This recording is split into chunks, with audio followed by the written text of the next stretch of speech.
Welcome back, folks. This is the very last one. We are going to finish the toe today. So, you can see, I've already tucked the rest of my knitting needles away. You can see the steady row of right and left leaning stitches to make the toe. Sharp eyes will notice that I did make a mistake or two on this side, and I just kept going because I'm not that much of a perfectionist. And it's a sock and it's going on a foot and in a shoe, and who's going to see it? And hopefully the recipient does not notice or is kind enough to forgive me for it not being totally perfect. So I got it down. I said on the last video to go down until you have about 6 stitches left on each needle, or whatever was going to give you a total length that you were comfortable with. And then I've transferred all my stitches onto 2 needles. And now we get to close this off. So I'm going to give myself a nice long tail to work with. I'm going to cut my yarn and set those aside. Don't need those.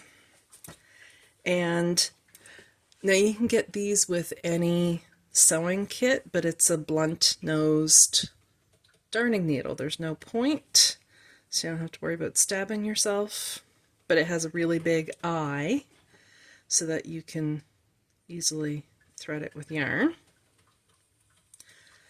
And now we're going to close our toe. Now this is called a Kitchener stitch. There's a bit of a pattern to it. Just if you'll think of the darning needle as an extra knitting needle, we're going to be working. So you start with your tail to the back, so on the needle that's furthest away from you, and it's going to follow kind of a knit and purl pattern if you will think of the darning needle as an extra needle. So you have your stitches lined up on your 2 needles, the yarn, your working yarn, your tail on the back side, the needle furthest away from you. So you bring it forward, and you're going to go knitwise, so left to right through your first stitch on your front needle, and then you're going to drop it off the needle. Don't worry, it's secure. And then you're going to come purlwise, so right to left through the second stitch, but you're going to leave that one on. Now I'm going to go to the back needle. First stitch on the back needle, we're going to come purlwise, so right to left, drop that one off, and pull your yarn through to secure it. Second stitch, we're going to go knitwise. This is a little tight. We're going to go knitwise, but leave it. And then we're going to come back to the front. So on your front needle, you start with a knit stitch. On your back needle, you start with a purl stitch. So back to our front needle. We've done a purl stitch on this one already. Now we're going to do a knit stitch and slide it off. Snug up our yarn. Second stitch on the front needle, purlwise, right to left, pull that through, leave it on there. Go back to the back needle. Back needle, start with a purl stitch, so purl and slip it off. Pull your yarn through. Second stitch on the back needle, go knitwise.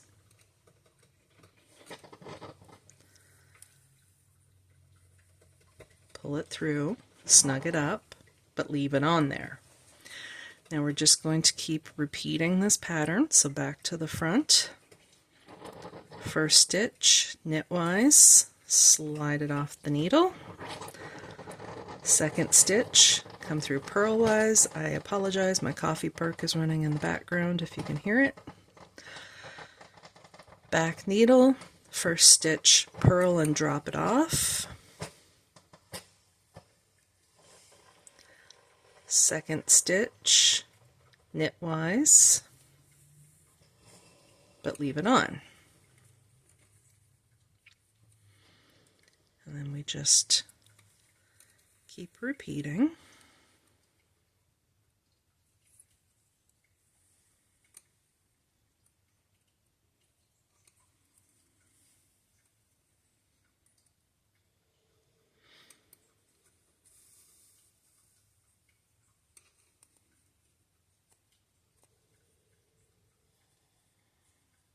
Oops, I went over top of the needle there and I wasn't supposed to. Let's snug that up.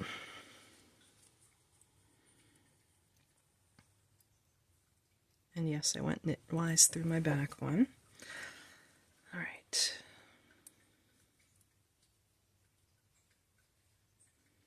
Apologize if my fingers are getting in the way. These stitches are just a little snug where I was working double.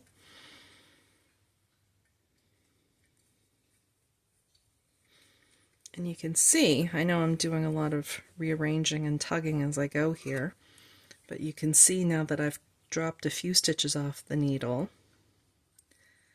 it looks like it just wraps right around and meets up with the back.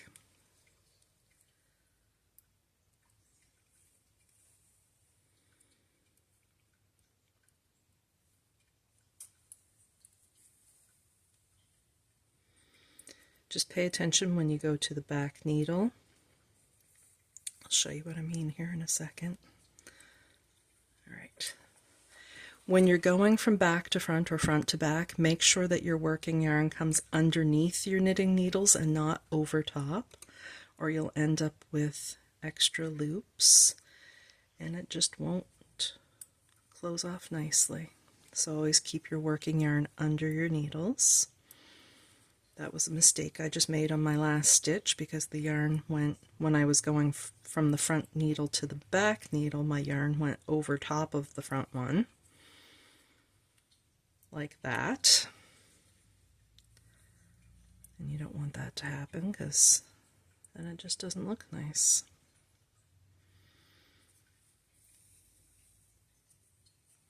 So yes, this is a little bit slow. Oh, wait a minute. Need to pay attention to what I'm doing.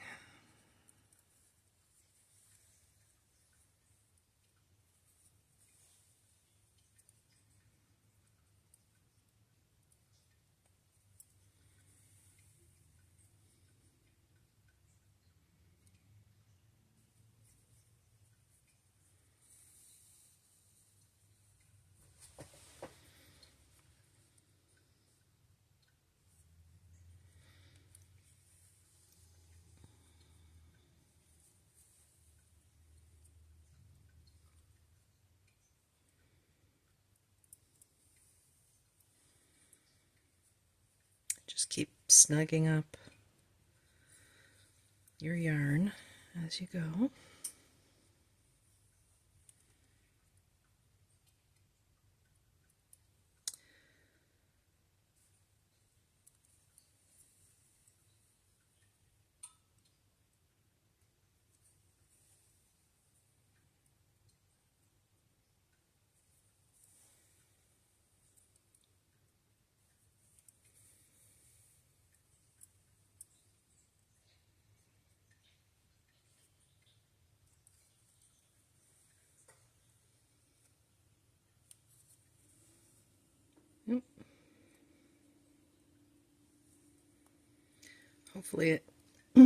Hopefully it helps to show the mistakes and how to correct them. Hopefully that does not make it confusing.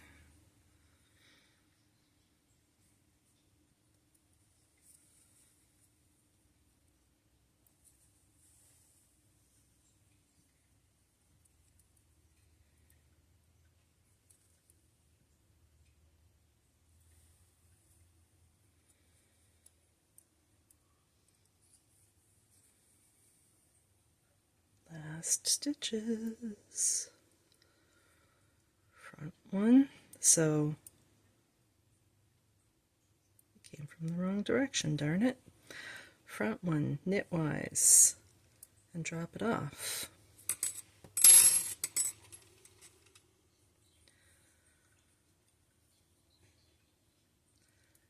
Back stitch, purlwise, drop that one off. Okay, so now you can see on my finished toe, if I flatten it out here, the stitches, you can see a little bit of an overlap, but the stitches pretty well run right into each other. That does not leave a seam that you can feel with your toes. So now we just have our tail of working yarn left over, so I'm going to stick my hand down inside the sock to the toes. I'm going to take my needle and I'm going to pick a spot close to my last stitch. I'm going to put the needle right through to the inside, so I'm grabbing it on the inside. We're just going to flip the sock inside out, pull it through, and then there are a number of different ways to deal with this. This would be referred to as sewing in your ends. So we're working on the back side. I am not great at this, but you can see how you have loops that curve this way and you have loops that curve the other way, and you are basically just going to go it's a little hard to explain where I don't have very high contrast colors here. I just find I kind of stagger it, so I go sort of diagonally, but I just go like 2 stitches at a time. I'll go 1 row, goodness, can't see what I'm doing, 1 row down to the next, so I'll go through like 2 stitches at a time. And I'll just keep going, and I can go back and forth. You don't want to tie a knot because you're going to be able to feel that when you're wearing the sock. So we just tuck those ends in. Now there are so many different ways to do this, and some people just sew in their ends and call it a day, and that makes me a little bit anxious, so I have I know it works because I see people do it all the time, but I still have trust issues. And I don't remember where I heard this, so I cannot give credit where it is due. But I heard somebody say that they weave their ends in, and you can see this is practically invisible, and you cannot see it on the outside. I cannot remember where I heard this, but I heard somebody say that they needle felt their ends, and I thought that was genius. So that is my personal favorite method. I don't know why I have that loop there.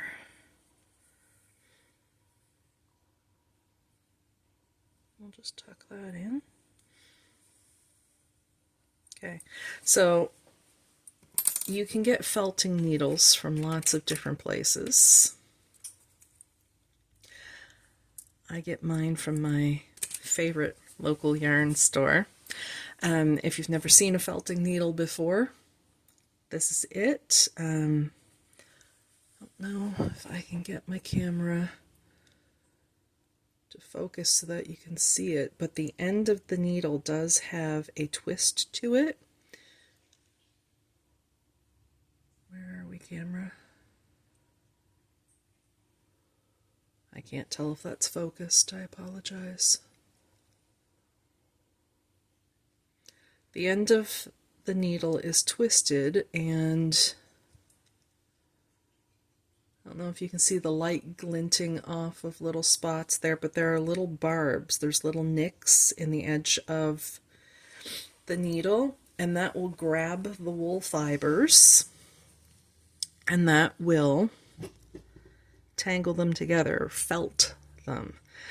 These are extremely sharp, so if you stab yourself with one, not only are you going to know about it, your neighbors are going to know about it too. So please use caution if you're using a felting needle. But I'll just find a spot where I went through. That spot's a little messy anyway. And I just go through the stitches. See if I can't make that a little bit better. Go right through the stitches, and then you go just kind of wiggle back and forth. And I don't know if you can hear it or not. I'll be quiet for a second. But the little barbs on the sides of that needle are basically tearing through the wool fibers, and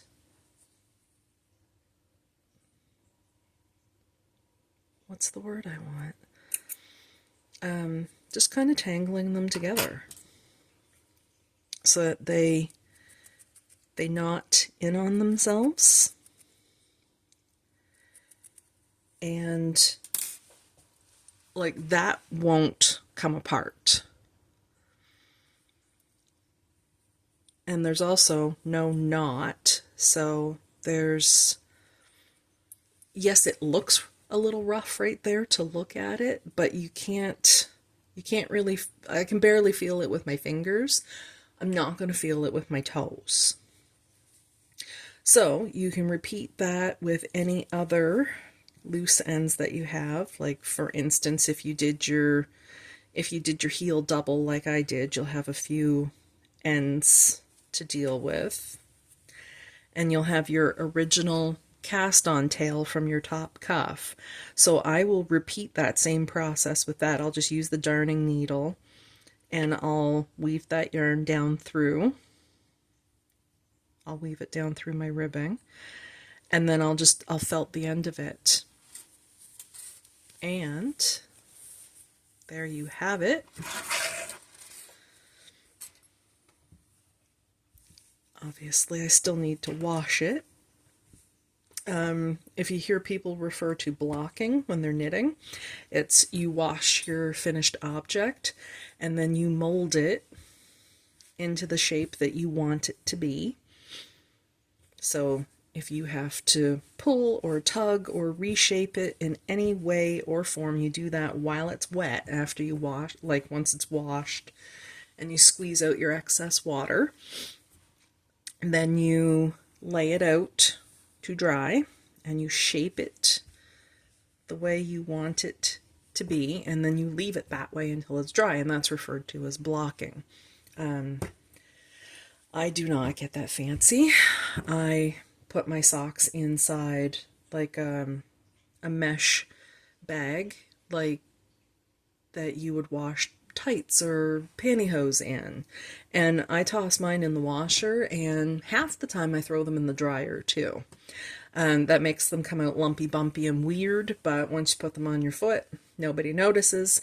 Some people hand wash and hang them to dry, which is probably the best way. It's probably the best way to get the most life out of your socks, but I don't have that kind of patience. If you can't survive the washer and dryer in my house, you're not gonna survive life with me. So yeah, you do you. There's your finished sock, and you can repeat these steps to complete the mate and any other socks going forward. Hopefully this was helpful. I apologize for the times that I ramble and repeat myself and all that fun stuff, but hopefully it helps. Thanks for tuning in.